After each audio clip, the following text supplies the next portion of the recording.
Hello, hello, hello. I literally tried recording this a couple seconds ago, but I realized my mic is muted, so I just deleted that video. So we're gonna try again.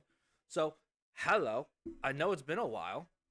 I didn't miss it on purpose. I didn't miss last week on purpose, but there's no reason to go over last week since it already those games already happened. So we might as well just go over recap week 14 and talk about week 15. So this Thursday night, this first game, the Thursday night game, Lions edge out the Green Bay Packers by a field goal at the end of the game.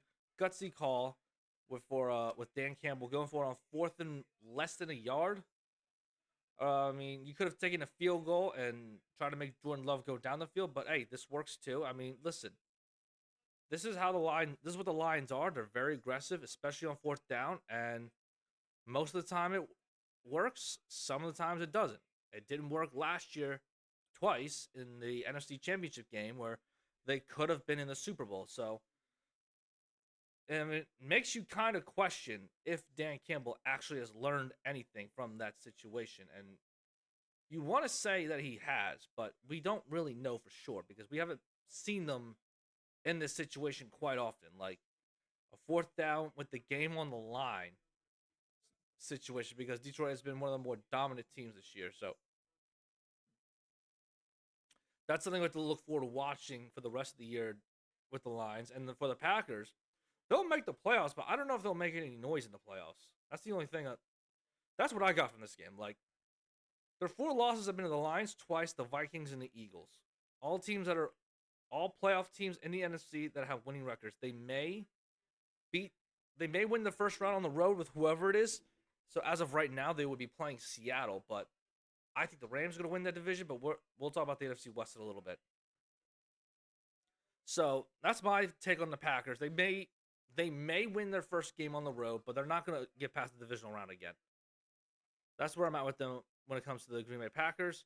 This next game, the one game that Aaron Rodgers throws for over 300 yards for the first time in like what, fucking 2-3 years or something like that. I don't remember exactly when. It was like, I think it was 2021. Like the end of 2021 was like the last time he threw over for 300 yards. And he actually played a really solid game, and all of a sudden, and unfortunately, it doesn't pay off for the Jets because the Dolphins is overtime. They took the ball, went down the field. First off, after a great return, Jonnu Smith, who wasn't targeted all game, came up with like the three biggest catches, like three catches for like fucking 40, 50 yards in the game-winning touchdown. So Dolphins, they dug themselves in a hole very early on, especially with Tua being hurt. But now it seems like they're slowly climbing back up with a chance to make the playoffs, but I don't think they will. I think the Broncos are too good to not give up their seventh seed wild card spot. So pretty much the Dolphins are eliminated unless somehow Denver just spirals out of control, which I don't think they will. We don't need to say anything about the Jets. The Jets they're just not a good team. They're gonna have to fucking just strip everything down and rebuild from the beginning, from the top down, from GM to head coach to quarterback to fucking everything. They shouldn't have fired Robert Saleh that early, but hey, it's the past. Love me some Dr. Pepper. Vikings absolutely crushed the Atlanta Falcons 42-21. Sam Darnold had an absolute day. He helped my guy Justin Jefferson win my fantasy game this week with two TDs and like 100 and a buck 30. I think it was. And once again, Kirk Cousins keeps on the struggles of Kirk Cousins continue. They are not a good football team. I said this from the beginning, and I know I haven't. I don't think I've ever really said it on this podcast, but I've said this from the beginning. Just because the Falcons signed Kirk Cousins does not guarantee anything for Atlanta. A lot of people are picking them to win a division this year. Oh, Kirk Cousins is going to be the difference. Da, da, da, da, da, da. No, the Bucks are still a good team, and they have a one-game lead over Atlanta. Yes, the Falcons beat the Bucks twice when it mattered, but right now you've lost like what 3, 4 in a row. I don't remember what the losing streak is, but Kirk Cousins isn't playing good football, and yes, you still have a shot to win your division, but the Bucks are getting hot at the right time. So this is a terrible time for Atlanta to be fucking up. Like they should be dominating this division, but they aren't. They're in very winnable games, and there's no reason. Like people are saying to put Michael Penix Jr. in. No, don't do that. Like even though he's been struggling, you still have a chance to win the division. You can't do that. So now, another reports that Atlanta is looking to trade him after this year, which blows my fucking mind. I don't know who'd take him. Honestly, I know there are a lot of teams who need a quarterback, but I just don't know who would take him. Who would take on that contract? Although it technically would be for like another 1 year. It would be like a 1 year deal basically, because the other 2 years on the rest of that contract are basically voidable. So we'll see what happens with Atlanta. I mean, this game doesn't really mean much to anybody. Saints beat the Giants. I mean, Giants are still a laughing stock of football right now. I believe they're still the number one overall. I believe they still have the number one overall pick. Um, yeah. So not much to talk about the Giants. They still suck. Saints, they're gonna get a new head coach. I just wonder who it's gonna be. I wonder. Yeah, I don't know who it's gonna be, but I wonder who it's gonna be. Not really impressive game. I only saw a little bit of it because of Red Zone. I was mostly watching this game, my Eagles and Panthers. But bad, just we should have crushed Carolina, man. Like it hurts. Like I know I should be happy because we're winning, but we should have crushed Carolina, and now we have all this stupid, petty drama with Jalen Hurts and AJ Brown and Brandon Graham opened his mouth. Now AJ Brown's like, "Oh, we're good.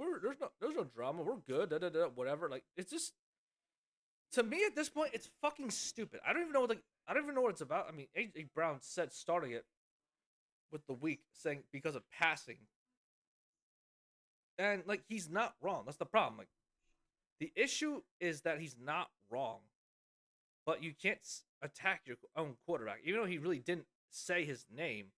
You're like the jump just comes assuming from the wide receiver saying, "Oh, the passing game is our weakest part of our team." Your media is running with it. Oh, AJ Brown's attacking his own quarterback. Oh, da, da, da, da, da, da. Like it's fucking stupid. Like he's not wrong. The thing is, he's not wrong, but he can't say that. He shouldn't have said that to the media. He should have said that to like Hurts in private. He should have said that to the coaches. But like, talk to Jalen Hurts. Like, hey, what are you seeing? Like, because he only threw for 100 yards. But luckily, Saquon ran for like a buck something. I don't even remember what the stats are off the top of my head. But yeah, it's so stupid.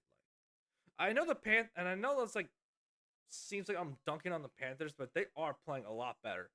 Bryce Young has played a lot better. This was Cooper DeJean's worst game he's had so far as a pro. Adam Thielen has put the fucking moves on him the entire fucking game. And we couldn't stop him until we put Darius Slay on the last play of the game with that incomplete pass. That flag came out. I was like, oh my God, it's going to be on us, isn't it? It's like, no, it was an illegal block by the offensive tackle on the Panthers. Thank God. But yeah, the Panthers, they're getting a little better. They're at the point where even though they're not winning, they are definitely they're becoming a better football team. They just need better talent. They need better offensive line talent. They definitely need wide receiver talent. They just need everything. They just need better players all around Bryce Young. Then Bryce Young, like he was slinging that thing. He looked really accurate with football, which is kind of crazy. Because that's what everyone was saying in last year's draft. That, oh, Bryce Young's so damn accurate. You couldn't really see that last year because he was struggling like a motherfucker. He should have sat down the entire first year, but hey. I'm just a fan, apparently. Apparently I don't know much, but hey. That's what I would have done. I want to have Bryce Young for the first year.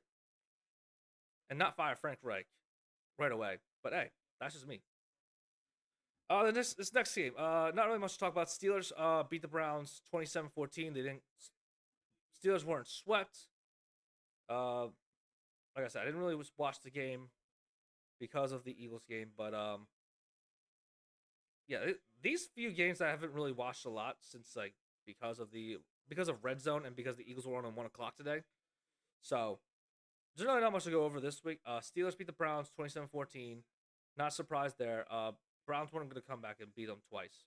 Browns weren't sweeping the Steelers in 1 year. That's just how they haven't done that forever.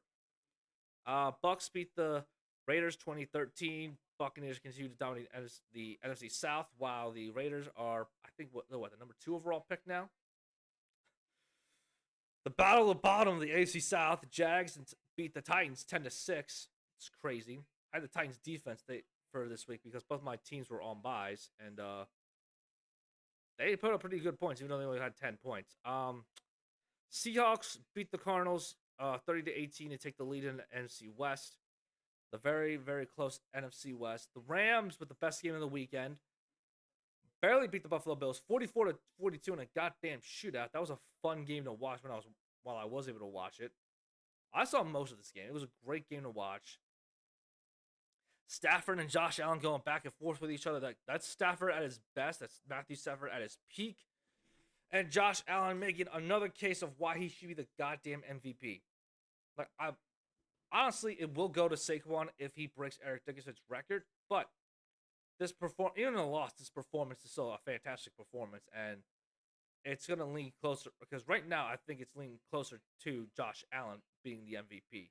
Even though I want Saquon to win it, I want him to break the record just because I want a running back to win the MVP. I want another position other than the quarterback to win the goddamn MVP. I'm sick of the MVP being a quarterback award. Let's see. 49ers crushed the Bears 30-13.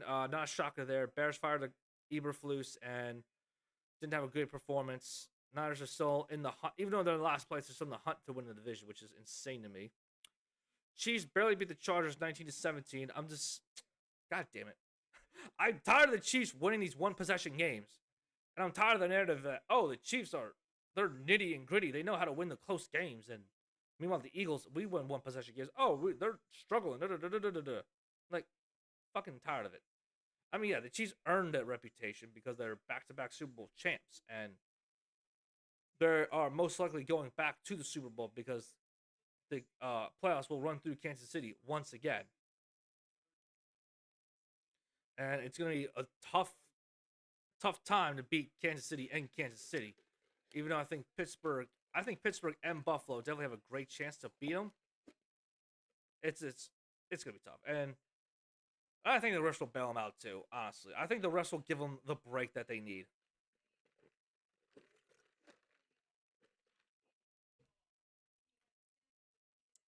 And last but not least, Bengals beat the Cowboys 27-20.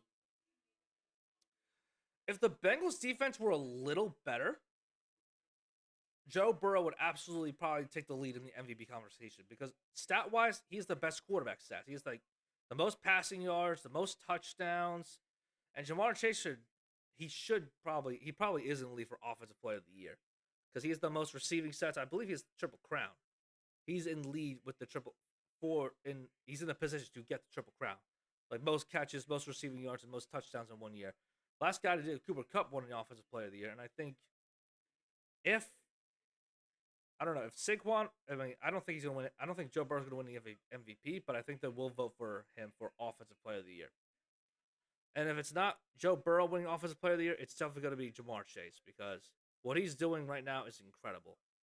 Like I said, if the Bengals defense were better and if they weren't 2-4 scoring 30 plus points, if they had 2 more wins, if they were 7-6, I believe they'd still be in the race. Let's see what the Ravens are. I think they're like 8-5 or something. Ravens, I believe, are 8-5, and the Steelers are 10-3. So they would still be somewhat they'd be more in the wild card hunt for the 7th seed. So that would be that would make them much better. But it's what it is. The fucking Bengals suck. Their defense sucks, and it is what it is at this point. Now to this week's game. The game that starts in literally like half an hour. 8 o'clock, 8:15, 8:30. I don't even remember anymore.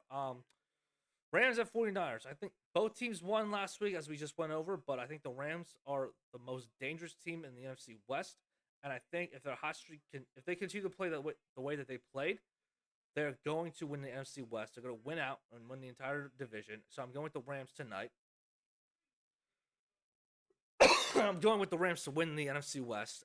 Cowboys at Panthers. This game's hilarious to me because the Panthers are favored by like 1.5 at home. It's so fucking funny to see. I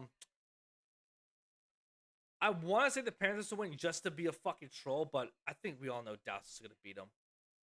This might be the last win of the year because I know the Cowboys play us. I know they play the Commanders and they play somebody else. So is it 50? Yeah, this is week 15. So they have 2 more division games and they play another opponent. I don't remember who they play off the top of my head. So yeah, I'm definitely gonna pick the Cowboys. This is probably the last game they're gonna win this year. Chiefs at Browns. We all know Chiefs gonna win easily. Dolphins at Texans. This might be a somewhat entertaining game, but I'm going with the Texans at home because the Texans. I believe the Texans win and the Colts lose. Texans win the AFC South, so I'm going with the Texans to win. Jets at Jags. Another two more bad 3-10 teams. A pointless game. Gonna go with the Jets on the road. Hopefully Aaron Rodgers wins out the rest of the year just to save himself a little bit of pride, even though they're not going to the playoffs. And he's probably not gonna be a Jet next year, so we'll see what happens with Aaron Rodgers. I don't know if he's gonna retire or he's gonna play another year within the team, but I'm excited to see what happens with that. Commanders at Saints. Commanders are too good of a team. Saints aren't talented enough. I'm going with the Commanders on the road. Ravens at Giants. Ravens will bounce back and beat the Giants because the Giants suck. Bengals at Titans. Titans defense is really good, but their offense can't really do anything, even though the Bengals defense can't do anything. I'm going to go with the Bengals on the road because I trust Joe Burrow to beat the Titans. Patriots at Cardinals. I'm going with Arizona at home. Kyler Murray is just too much of a good playmaker. Colts at Broncos this is a fun game. This is a chance for the Broncos to hold on to their wild card lead. I'm going with the Broncos at home. A potential Super Bowl matchup with the Bills and the Lions. I'm going with the upset on the road, the Buffalo Bills on the road. Bucks at Chargers. This is actually that's another interesting game. Two teams that are in the playoff picture as of right now. Chargers in the 6th seed in the AFC. Bucks leading the NFC South. Apparently Baker Mayfield has never beaten the Chargers, so I'm going with the Chargers at home. And here's another potential Super Bowl matchup: Steelers at Eagles. This game scares me as an Eagles fan because Russell Wilson has never lost to us, but the Steelers haven't won in Philadelphia since like 1965. So something's gonna break. Either Russell Wilson loses his first game against the Eagles in his career, or the Steelers win in Philadelphia for the first time in 60 years, damn near. Am I doing that math right? No, 70. Yeah, damn near 70 years. That's a crazy fucking stat line. But as a homer, I'm going with my Eagles at home. Packers at Seahawks on the road. Like for the past decade, the home teams won this game, so I think I'm going to go with Seattle on the road at home. I'm sorry. And the Packers I don't think the Packers have beaten a win. I think the only team they've beaten who had the winning record was the Texans. So I'm going with the Seahawks at home. Bears at Vikings. Going with the Vikings at home. Vikings are too damn good. The Bears are just collapsing. And Falcons at Raiders. I'm going with the Falcons on the road. Again, like I said, Raiders aren't a good team. And yeah, that's it for this week. I will catch y'all later. Peace.